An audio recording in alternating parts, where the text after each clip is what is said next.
And that's great. So, hello everybody. I'm very pleased to introduce you, or some of you may already know, Dr. Sarah Brewer.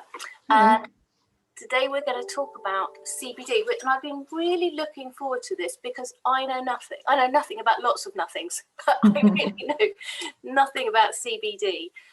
So please, as usual, if you've got any questions, if you'd like to just post them at the bottom, that'd be great, and hopefully we'll get round to answering them. Just to say that this session is going to be slightly shorter today. So yes, please make sure you do get your questions in. And Sarah, perhaps we can kick off hearing a little bit about you. So I think I started off just saying to you today, I didn't realise how many books you have written. And it says here over 50. Well, it's actually over 60 now. I think I'm up to 66. Oh my goodness. I know. I've slowed down now. I'm going to start retiring, I think. Yes. And so I know that you cover a full range of health when you're writing. Mm-hmm. Is there anything in particular that you like to centre on when you're writing about health? I really try to focus on nutrition because diet is so important for health prevention and for overcoming quite a lot of symptoms. A lot of conditions can be improved by diet, and certainly by lifestyle changes. So I try to focus on the self-help things that you can do yourself rather than having to take a pill, really. So if you can give us, before we go into CBD, because I've got lots of questions, as I'm sure everybody else has, just to give us a little background, because I know that nutrition is very important to you. I started off as a GP and I worked full-time in a practice in the inner city, which was very deprived. It was classed as a deprived area, and lots of my patients had very little money to spend on food. They were eating pasties, pizzas, fish and chips, biscuits, cakes, didn't see a piece of fruit and veg week in, week out, and then wondered why they started to feel unwell. Their skin was breaking out. Some of them were getting overweight, getting diabetes. A lot of people were coming in with fatigue and tiredness. And so I started prescribing vitamin supplements back in the day when you could do that on the NHS. And they would perk up, and then they'd start to realise that perhaps it was their diet that was at fault, and they'd start to look at how they could start to address that. So that's how I started getting into nutrition. And of course, as many doctors, we have very little nutrition training in our medical education.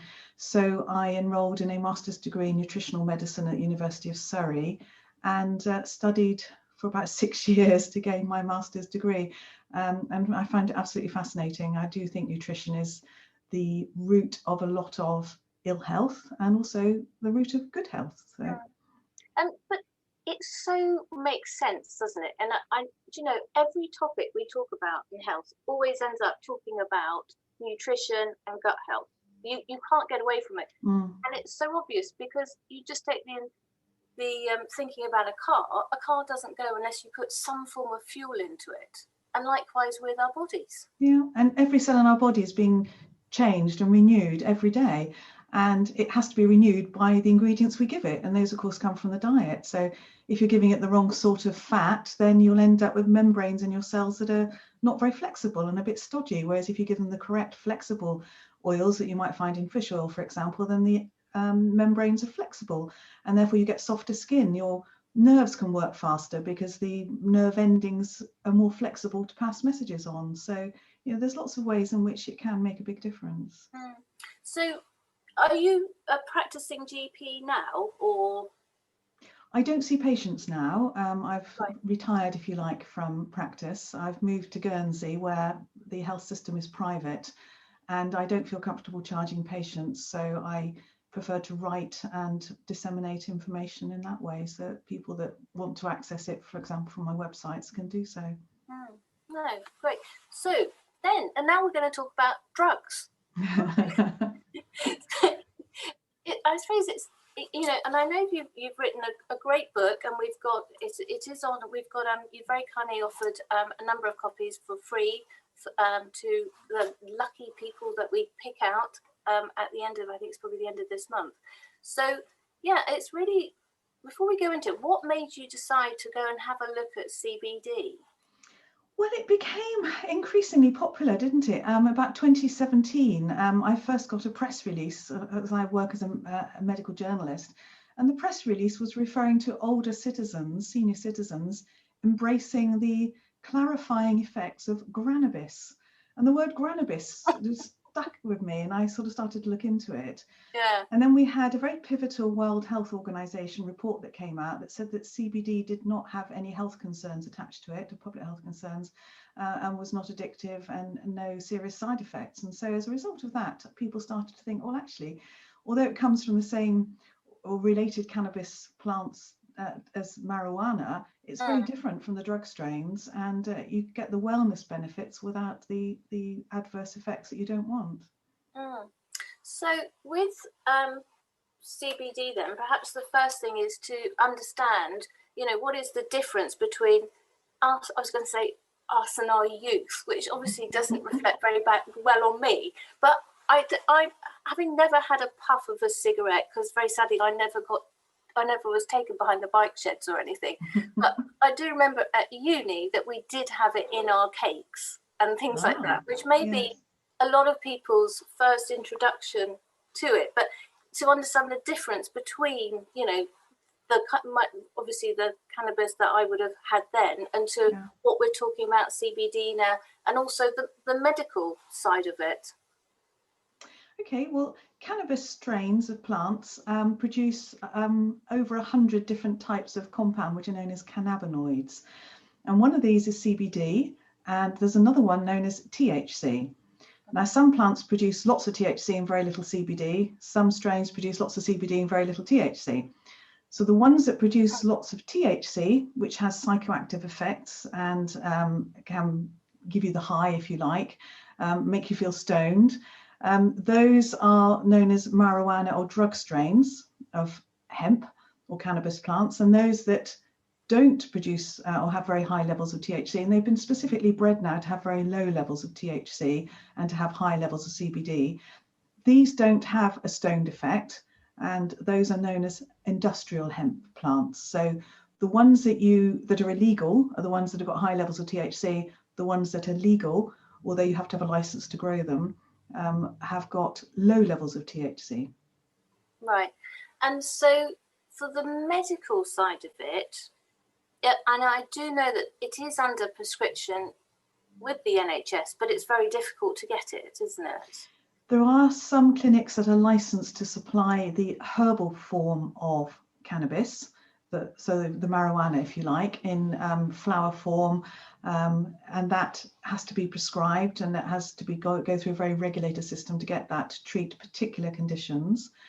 There are very purified drugs that contain THC and CBD, or just CBD, which are also licensed and prescribable, and those are used to treat conditions like multiple sclerosis, or in the case of the drug form of CBD, very rare forms of epilepsy, and certain doctors can prescribe those.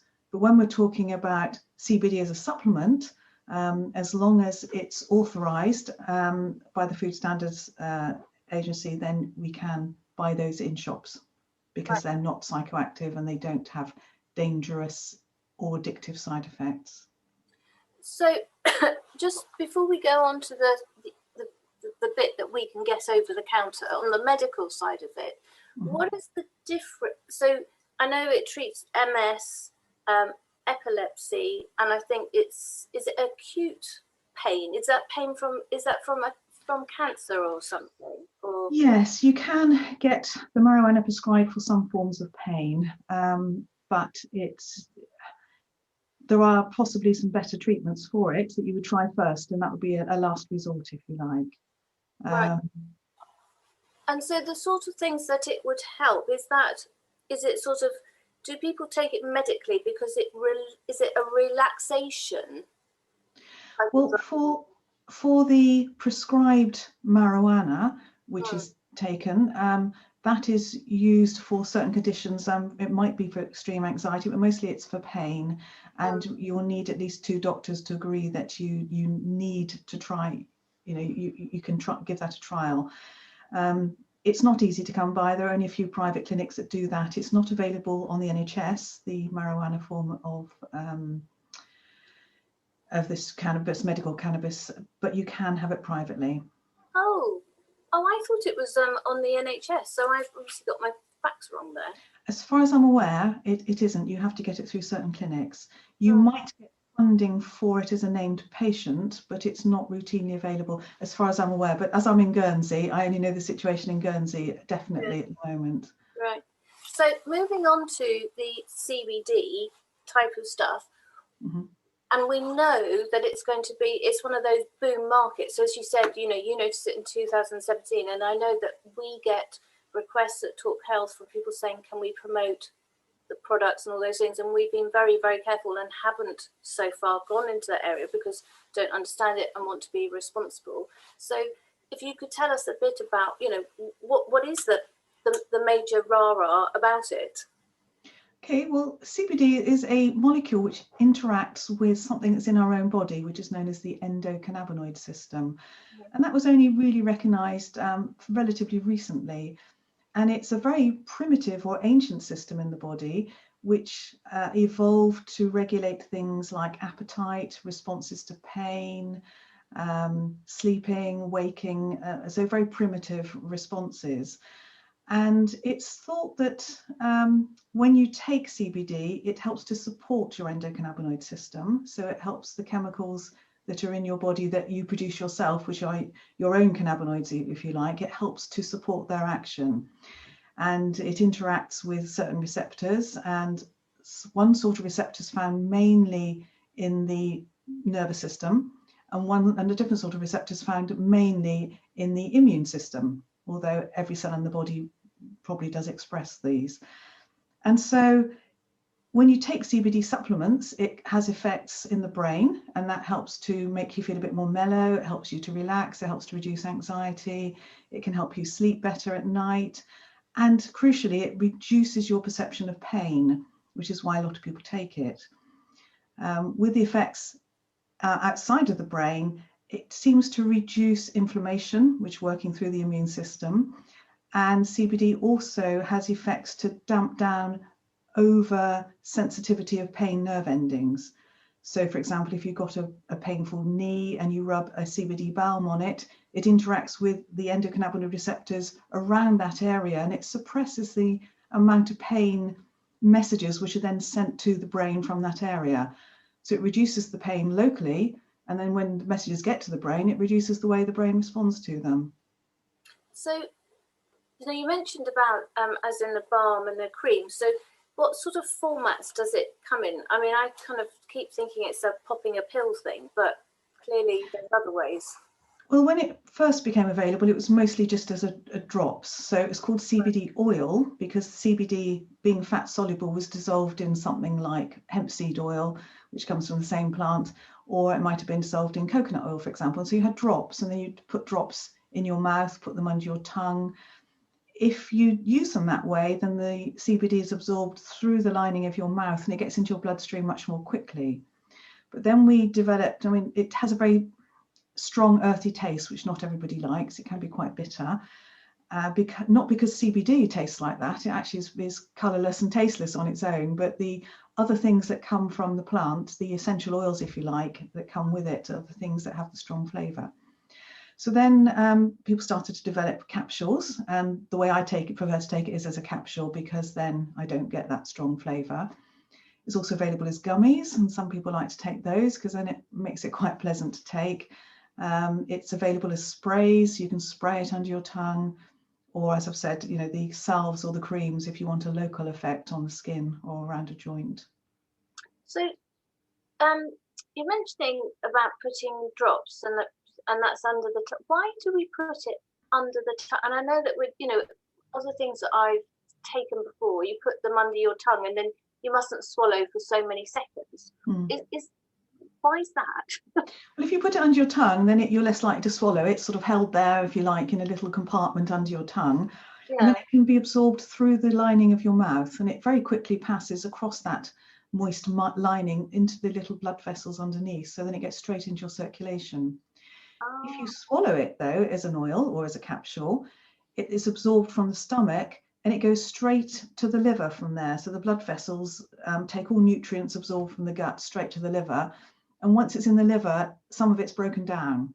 So the amount that then is sent out to the rest of your body is significantly less, say 20% less or more than the amount that you would go out into your body if you took it through your mouth lining.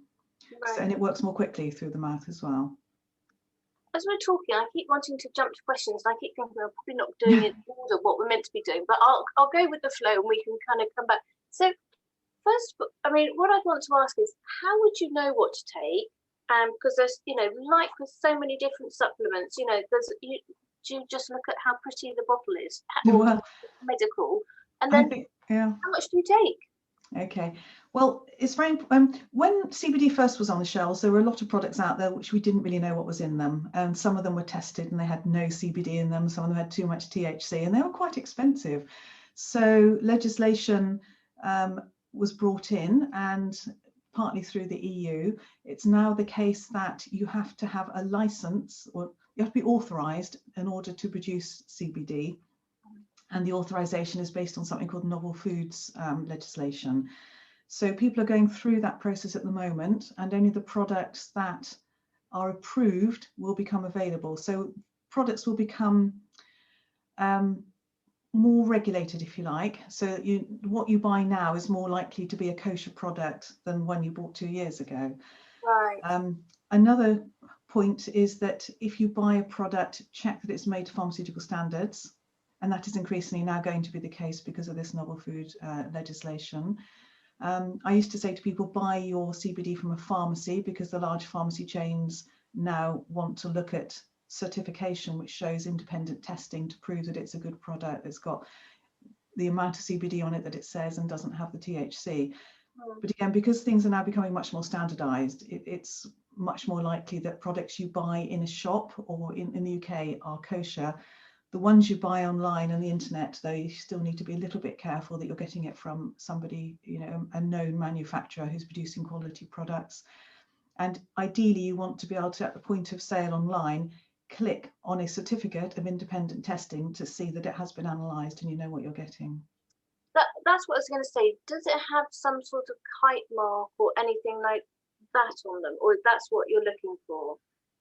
Yes, you can look for some might have standards on them, but you're just really looking for the certificate of analysis to show that it has been analysed independently and it knows, you know, exactly how much of CBD is in there, and that it does not have detectable levels of THC, which is the ingredient that gives you the stoned effect, which we don't want. No. Although maybe some people do. Well, yes, okay. I wonder not from your supplement. Yeah, I mean, I wonder how many people take it and keep taking it and thinking, gosh, it's not having the effect I want it to. You asked earlier on about how much to take, and what we usually say is to start at a low dose and slowly build up to see what works for you, because we're all different. We've all got different genes, which mean we metabolize CBD at different rates, and some people will have an effect very quickly because they're much more sensitive to it. Maybe they've got more receptors that are more, you know, respond more quickly. So start with a low dose and just slowly build up to see how much works for you. Don't take more than the manufacturer recommends, and ideally don't take more than 70 milligrams of CBD per day, except under medical advice, and that's what the Food Standards Agency recommend. It's kind of strange, isn't it? Because we're so used to being given, you know, any form of supplement, whatever it is, we're always told these are the number of pills or whatever it is you take per day. And I've never really understood it when you look at the same thing for a small lady as opposed to a large man. Surely yes, exactly. Yeah, I mean, mostly when you buy a supplement of CBD, it will say on it how many drops to take per day, or it might say 1 to 2 capsules once or twice a day. It'll depend on the strength of the capsule, of course. And as you say, it depends on the size of the person and what they're taking it for. If you're just taking it to help you sleep, then you perhaps only need 1 capsule at night. If you're taking it for pain, then you might need to be taking it 2 or 3 times per day to maintain some pain relief. So, you know, lots of different factors are involved. And are there, now I'm going to ask you this question, and I know the answer because I've done a little bit of research, but not, as I say, are there lots of manufacturers? I mean, I know there's a lot of distributors, but are there a lot of manufacturers actually? There are fewer manufacturers now because of the novel foods legislation which is going through, so that only CBD products that have been authorised are able to be sold. Now, those manufacturers might what we call white label them, and so you might get a pharmaceutical chain or a pharmacy chain or another distributor putting their own label or name on that, but it will be the same isolate or extract which is actually in the CBD product. So there are fewer now than there were, say, a year ago, because of this novel foods legislation that's come through. But that just seems so crucial, doesn't it, to have, or anything that we take, we should know what its source is, where it's made. Yes. So I mean, in many ways, the legislation is a good thing. It's got a lot of the rubbish products out off the shelves, if you like, the ones that didn't have in them what they said they did have. Absolutely. So I'm going to go back to the plot now. So current legislation, so I think we've sort of covered that really, isn't it, by saying there is legislation now in the UK, but once again, it's always be very careful what you're buying from the internet. Yes. So even though it might be a brand that you recognise on the internet, make sure it's coming from the internet on the shop is a shop that you know as well, because there's so much imitation around, isn't it, which is very frightening. Yeah. And they aren't cheap products either, so it's not necessarily the case that the cheaper ones are the poorer ones. It'll depend on how much CBD is in them, so you need to compare dosages and strengths, for example, and how much you're getting for your money. And that's a good point. Pricing, what is the sort of range? Does it depend on the level of CBD in it as to the price of the product? Yes, it does. Yeah. And what does that range from? Most products are probably around about £15 for an amount that's going to be useful to you to try for a course. But there are products out there that are £90 or more. It depends how much you're buying.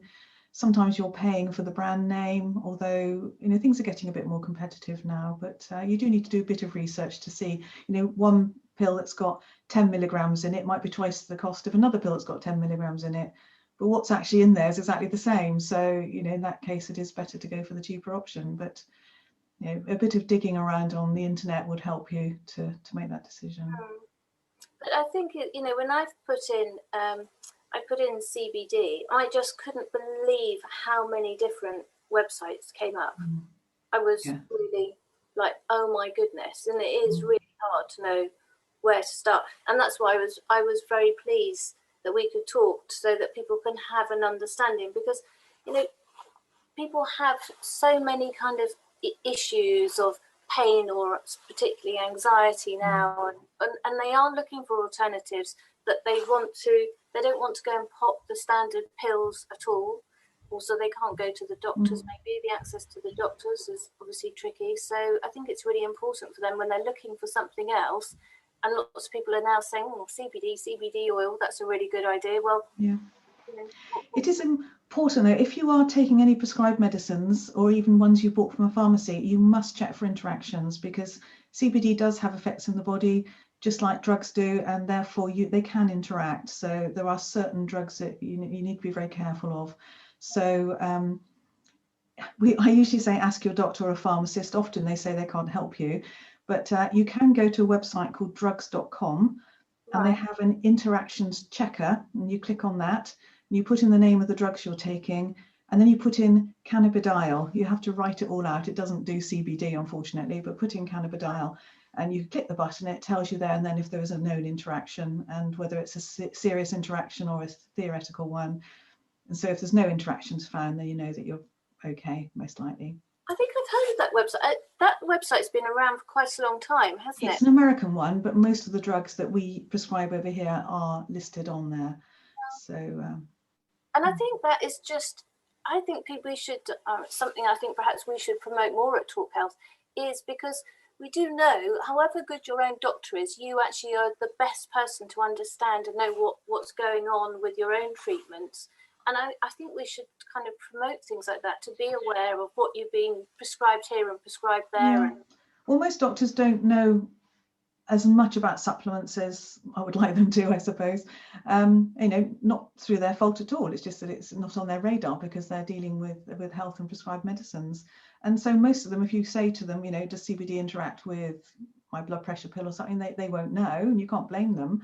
But then they perhaps not necessarily know where to go to look either. And the route of least resistance is to say, don't take the supplement, just take my prescribed medicine, and sometimes that is the best advice, but sometimes you can take both together quite safely and get an additive effect. So it is worth just checking. And probably pharmacists are more likely to look things up and know where to find this information than your doctor. So that would be another way to find the information. And do you think it is something, is the industry pushing to get it under formulary to get on the NHS? I think actually we're trying to move people more onto self-help and more onto buying things over the counter so that the NHS doesn't have to prescribe. So there are at least 30 medicines that are now available off prescription. You can get them from a pharmacy, which at one stage you could only get on prescription. So things that are useful for treating common self-limiting conditions and which are safe to be used in the doses available, you can increasingly buy. So I don't think it is something that, unless there were serious safety issues, I don't think that is likely to happen. And the World Health Organization have already said there aren't serious safety issues. So in fact, they've had no public health concerns at all. So that's very reassuring.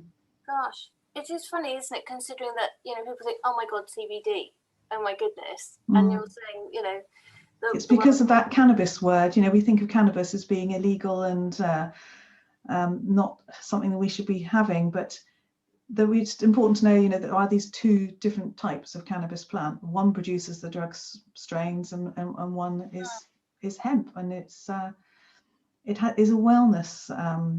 It's very useful for relaxation, just general well-being.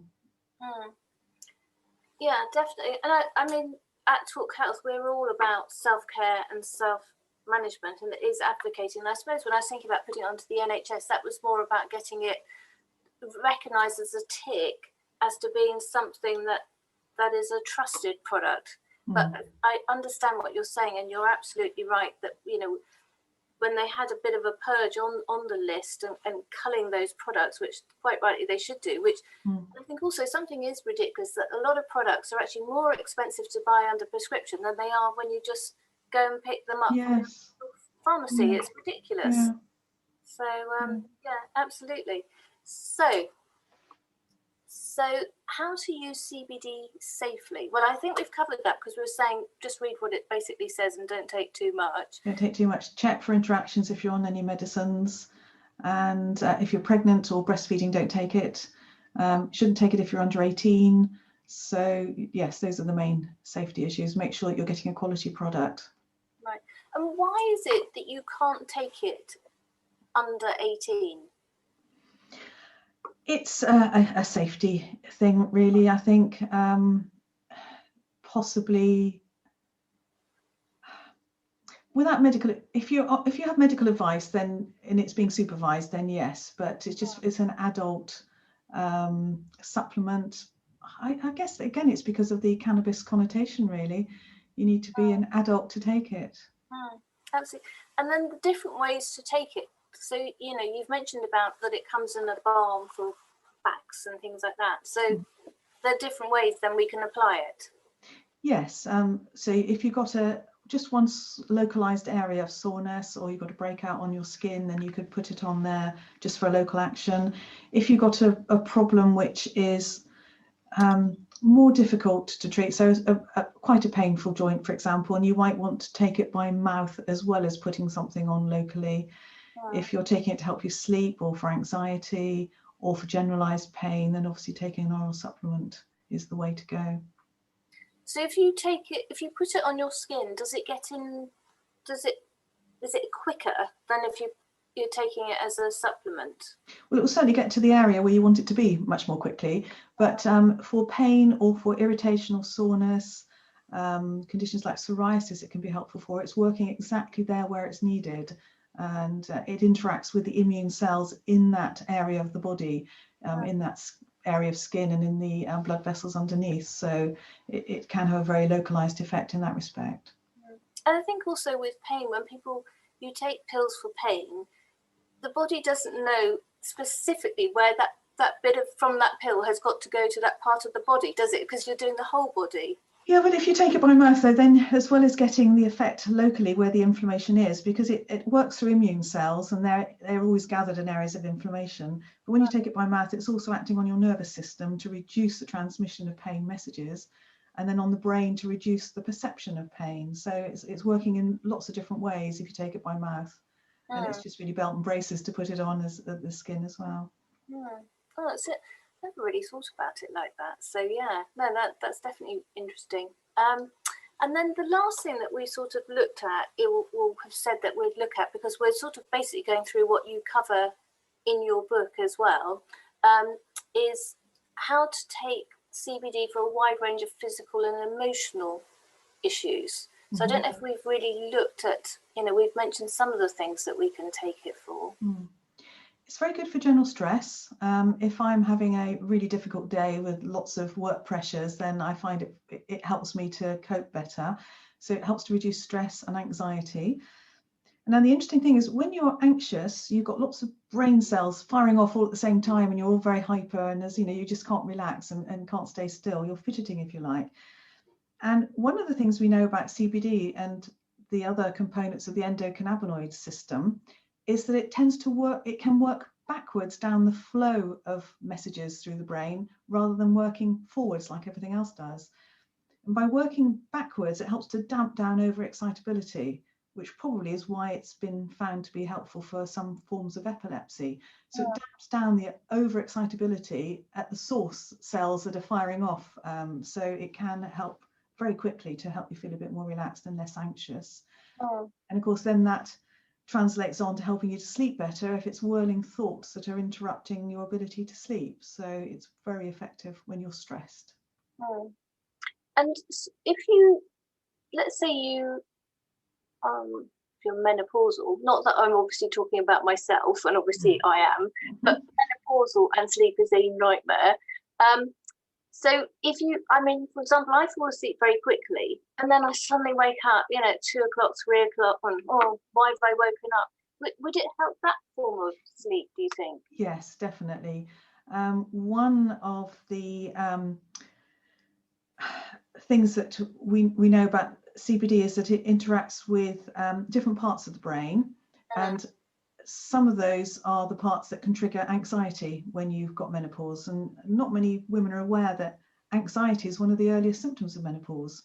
And we just think we're going a bit too lally as we're getting older, but actually it's part of the loss of some of these hormones. And CBD helps to correct that a little bit. I mean, it's not going to help your hot flushes and your night sweats, for example, but it can help the emotional symptoms associated with menopause. And is it addictive at all? Can one get addicted to it? CBD itself is not addictive, no. Right. The THC, which is found in the drug strains of cannabis, can be potentially addictive, yes. But in some people, not in everybody. It seems to be a genetic thing again. But there are even the WHO have said that there's no evidence that there's an addictive component to CBD itself. And that's why it's not being legislated as anymore as a drug that's controlled. And is it something that you can start taking and then stop taking and then start again? Is it sort of you can take it whilst you need it, and if your problem goes away, then you don't need to continue taking it. No, I think I need to go and have a go at it. Yeah, we'll start with a low dose, 10 milligrams a day, and see how you go and slowly build up. Right, I'm going to now, because I've just suddenly had a look at my some question. Now, I've got somebody here has written CBD restricts bladder problems. I'm not sure if that's saying it does, or does it restrict bladder problems? I've not come across any evidence that it affects bladder control, no. that's not one of the reasons it's taken, and it doesn't have any side effects on the bladder.